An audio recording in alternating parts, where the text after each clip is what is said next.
1월 20일 오늘의 말씀은 누가복음 7장 18절에서 35절입니다. 요한의 제자들이 이 모든 일을 그에게 알리니 요한이 그 제자 중 둘을 불러 주께 보내요. 오실 그이가 당신이 오니이까 우리가 다른 일을 기다리오리이까 하라. 그들이 예수께 나아가 이르되 세례 요한이 우리를 보내어 당신께 여쭈어보라고 하기를 오실 그이가 당신이 오니까 우리가 다른 일을 기다리오리이까. 마침 그때에 예수께서 질병과 고통과 및 악귀 들린 자를 많이 고치시며 또 많은 맹인을 포게 하신지라. 너희가 가서 보고 들은 것을 요한에게 알리되 맹인이 보며 못 걷는 사람이 걸으며 나병 환자가 깨끗함을 받으며 귀먹은 사람이 들으며 죽은 자가 살아나며 가난한 자에게 복음이 전파된다 하라. 누구든지 나로 말미암아 실족하지 아니하는 자는 복이 있도다. 요한이 보낸 자가 떠난 후에 예수께서 무리에게 요한에 대하여 말씀하시되 너희가 무엇을 보려고 광야에 나갔더냐? 바람에 흔들리는 갈대냐? 그러면 너희가 무엇을 보려고 나갔더냐? 부드러운 옷 입은 사람이냐? 보라, 화려한 옷을 입고 사치하게 지내는 자는 왕궁에 있느니라. 그러면 너희가 무엇을 보려고 나갔더냐? 선지자냐? 옳다. 내가 너희에게 이르노니 선지자보다도 훌륭한 자니라. 기록된 바 보라, 내가 내 사자를 내 앞에 보내노니 그가 내 앞에서 내 길을 준비하리라 한 것이 이 사람에 대한 말씀이라. 내가 너희에게 말하노니 여자가 낳은 자 중에 요한보다 큰 자가 없도다. 그러나 하나님의 나라에서는 극히 작은 자라도 그보다 크니라. 모든 백성과 세리들은 이미 요한의 세례를 받은지라. 이 말씀을 듣고 하나님을 의롭다 하되 바리새인과 율법 교사들은 그의 세례를 받지 아니하므로 그들 자신을 위한 하나님의 뜻을 저버리니라. 이 세대의 사람을 무엇으로 비유할까? 무엇과 같은가? 비유하건대 아이들이 장터에 앉아 서로 불러 이르되 우리가 너희를 향하여 피리를 불어도 너희가 춤추지 않고 우리가 곡하여도 너희가 울지 아니하였다 함과 같도다. 세례 요한이 와서 떡도 먹지 아니하며 포도주도 마시지 아니하매 너희 말이 귀신이 들렸다 하더니 인자는 와서 먹고 마시매 너희 말이 보라, 먹기를 탐하고 포도주를 즐기는 사람이요 세리와 죄인의 친구로다 하니 지혜는 자기의 모든 자녀로 인하여 옳다함을 얻느니라. 세례 요한은 그의 제자 2명을 예수님께 보냅니다. 그리고 예수님의 정체에 관해, 즉 예수님의 아이덴티티에 관해 물어보라고 합니다. 오실 그이가 당신입니까? 아니면 우리가 다른 일을 기다려야 합니까? 라고 물어보라고 합니다. 한마디로 당신이 우리가 기다리는 그 메시아가 맞습니까? 라는 질문입니다. 왜 물어야 했을까? 세례 요한은 예수님도 인정하는 선지자였습니다. 당시 그 어떤 선지자보다 하나님의 사명과 그의 사역에 충실했던 사람이었습니다. 심지어 오늘 본문 28절에는 이 땅에서는 예수님 자신보다도 큰 사람이라고까지 표현하십니다. 여러분, 세례 요한은 우리가 기억하듯이 예수님에게 세례를 베푼 사람입니다. 그러면서 예수님을 향해 세상 죄를 지고 갈 어린 양이라고 하면서 자신보다 훨씬 큰 사람이라고 고백할 정도로 예수님을 잘 아는 것처럼 보였습니다.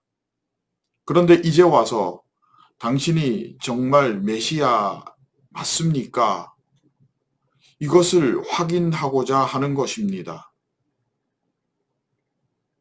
여기서 우리는 의문을 가지지 않을 수가 없습니다. 그가 선지자였다는데 예수님은 자기보다 큰 이가 바로 세례 요한이라고 하는데 왜 세례 요한은 예수님에게 오늘 예수님의 정체에 관해서 질문하게 되었을까?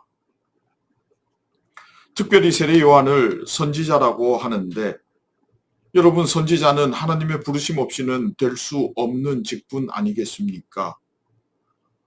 오늘부터 내가 선지자다 라고 한다면 그것은 이단 교주일 뿐 선지자는 될 수 없습니다. 하나님으로부터 부름을 받은 그 선지자가 왜 예수님께 당신이 내가 기다렸던 메시아가 맞는가를 물어보며 확인해야만 했을까? 우리는 묻지 않을 수가 없습니다. 이 질문 앞에서 우리는 가장 먼저 깨닫는 것이 계시가 무엇인가 하는 것입니다. 하나님이 보게 하시는 것, 하나님이 알게 하시는 것, 하나님이 보여주시는 것, 그것이 계시라는 것이기에 오늘 세례 요한의 이 질문을 보면서 우리도 하나님께서 보여주시는 그것, 계시 그 이상은 볼 수도 없고 알 수도 없다는 것을 깨닫게 됩니다. 사실 너무나 당연한 것 아니겠습니까? 그런데 이것이 새삼 당연하게 우리에게 오늘 다가오는 것은 우리 안에 모르는 것에 대한 두려움이 있다는 것입니다. 알고 싶어 합니다. 심지어 이런 말이 있지 않습니까? 아는 것이 힘이다. 아는 것이 능력이라는 말입니다. 아는 것이 권세가 되고 파워가 되어 버리는 세상에 살고 있기에 우리는 모르는 것이라고 하면 불안과 두려움으로 이렇게 휩싸일 수밖에 없는 겁니다. 그래서 알고 싶어 하는 것입니다. 뿐만 아니라 우리 안에 여전히 우리를 무너지게 했던 하나님처럼 되고자 하는 그 죄성이 남아 있음을 또한 보게 됩니다. 다른 말로 전지의 능력을 갖고 싶은 겁니다. 여러분, 그리스도인의 위대함이란 하나님의 전지하심을 인정하고 나는 모든 것을 다 알 수 없는 존재임을 인정하는 것에 있다 할 수 있겠습니다. 하나님이 계시는 그분 역사 안에서 그 시간, 그 장소에 필요한 만큼만 이루어진다는 것을 여러분 우리는 인정하고 하나님께서 보여주시는 것, 알게 하시는 것만 알 수 있다는 것을 인정할 때에 진정으로 내 안에서 모든 것을 아시는 그분이 하나님이 되고 그 하나님께서 나를 인도하고 계신다는 것을 믿음으로 받아들이게 될 때에 여러분 내 안에 평안이 찾아오고 전적인 하나님을 향한 신뢰가 드러나게 될 것입니다. 그 하나님의 신뢰가 곧 나의 능력으로 드러나게 될 것이 분명합니다. 여러분 아는 것이 힘이 아니라 하나님을 신뢰하는 것이 우리의 힘이라는 것 다시 한 번 더 기억할 수 있게 되기를 진심으로 소망하고 축복합니다. 세례 요한은 그분이 메시아이고 그분의 오심을 알리는 것까지 그에게 계시되었고 그것을 거기까지 알았기에 그 이상은 알 수 없었던 겁니다. 그러나 알 수 없었던 것이 답답한 것이 아니라 계시된 것을 보고 알 수 있었던 것을 주님께서는 더 크다 말씀하고 계십니다. 세례 요한이 주님께 물어온 것을 보고 건방지다, 너 왜 그렇게 알려고 하느냐 책망하지 않으시고 그가 계시된 것을 알고 있었던 것을 더 크게 보셨다는 겁니다. 여러분 이 사실이 우리가 오늘을 성실하고 열심히 살아야 할 이유가 되어줍니다. 둘째는 모든 일에 하나님이 주인 되심을 인정해야 한다는 것을 깨닫게 됩니다. 세례 요한은 예수님, 즉 메시아가 오시면 그가 꿈꾸는 하나님의 나라가 임할 줄 알았던 것입니다. 당시의 모든 여타 다른 사람들처럼 말입니다. 그래서 예수님은 자신을 찾아온 세례 요한의 제자들에게 하나님 나라를 보여주십니다. 질병을 고치고 고통과 악귀 들린 자를 많이 고치시고 또 맹인을 보게 하신 것을 경험케 하시면서 이것이 하나님의 나라요 메시아가 와서 이 일들이 가능하게 된 것이다는 것을 경험케 하는 겁니다. 이것은 또한 세례 요한이 바라보고 세례 요한이 기대하는 하나님의 나라, 그러한 메시아와 하나님이 생각하는 하나님의 나라 메시아가 다르다는 것을 알려주시는 것입니다.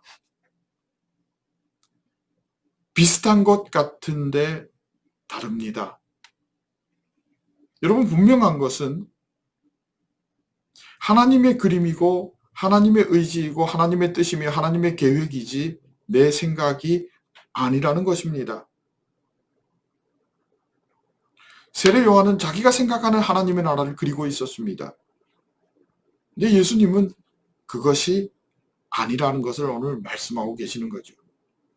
여러분, 우리가 툭 터놓고 생각하면 우리는 유한한 인생을 살아갑니다. 이 유한한 인생이 내 생각대로 움직이지 않고 이루어지지 않는다고 영혼 앞에서 불평하고 원망하는 것 자체가 사실은 무의미한 일인데, 우리는 잠시 내가 불편하고 힘든 상황을 참지 못하고 억울해하고 불편해하면서 너무 쉽게 하나님을 원망하고 내 기대대로 이루어지지 않는다고 속상해 합니다. 하나님을 이해 못하겠다고 그렇게 투덜거릴 때도 있습니다. 이러한 우리에게 오늘 본문은 다시 한 번 더 분명하게 말씀하십니다. 모든 일은 하나님이 주인 되시고 그분의 생각대로 그분의 계획대로 구원이 이루어지며 하나님의 나라가 세워져 갈 것이고 유한한 내 인생을 넘어 영원하신 하나님의 그 뜻대로 움직여 이루어질 것이라 하는 것입니다. 그런데 여기서 우리가 한 가지 놓칠 수 없는 것이 있습니다. 우리 예수님의 섬세함입니다. 한 사람 한 사람의 마음과 감정도 예수님은 꼭 챙기고 가신다는 것을 오늘 본문을 통해서 다시 한 번 더 발견하게 되는데요. 28절입니다. 여자가 낳은 자 중에 요한보다 큰 자가 없다라고 말씀하시는 주님이 이어서 이렇게 말씀하십니다. 그러나 하나님 나라에서는 지극히 작은 자라도 그보다 크다 말씀하십니다. 요한은 하나님의 계시를 따라 예수님, 즉 메시아의 오심을 예비하니 이 땅에서는 그보다 더 큰 이가 어디 있겠습니까? 그러나 요한과 같은 계시는 없었어도 요한처럼 그렇게 선지자 부름을 받지 못하였어도 주님을 믿는 믿음으로 십자가 붙들고 오늘을 살아가는 저와 같은 사람들, 때로는 그런 특별한 계시가 없어 막막하고 몰라서 두려워하며 불편해하기도 하고 답답해하는 그런 사람들, 그 속에서 주님 붙들고 사는 그 한 사람을 향해 우리 주님께서 말씀하시기를 네가 하나님 나라에서는 요한보다 크다라고 말씀하시는 겁니다. 우리 주님 얼마나 섬세하신지 모릅니다. 우리의 마음을 이렇게 위로해 주십니다. 그래서 여러분, 저는 오늘 분명하게 여러분들에게 선포하며 저의 믿음을 고백합니다. 이 큐티에 참여하며 하루를 주와 함께 살아 승리하기로 결단하는 여러분이 바로 하나님께서 요한보다 크게 보시는 그 사람인 것을 여러분 잊지 않기를 진심으로 소망하고 축복합니다. 막막하고 어렵고 안 될 것 같고 힘든 상황 속에서도 주님을 믿는 그 믿음 하나 꼭 붙들고 살아 헤쳐나가고 돌파해 나가는 여러분이 요한보다 큰 사람입니다. 그 믿음으로 오늘 내 안에 계신 주님을 바라보면서 주님의 인도하심에 아멘으로 응답하고 나아가 승리하는 우리 성빈의 큐티의 가족 될 수 있기를 진심으로 소망하고 축복합니다. 함께 기도하겠습니다. 하나님 감사합니다. 요한보다 크다 하시니 정말 감사합니다. 주께서 내게 주신 직분, 주께서 내게 주신 이 땅에서의 사명, 내 안에 계신 주님을 바라보면서 주님과 함께 감당하고 잘 지켜나가기를 원합니다. 은혜로 인도하여 주옵소서. 예수님의 이름으로 기도합니다. 아멘.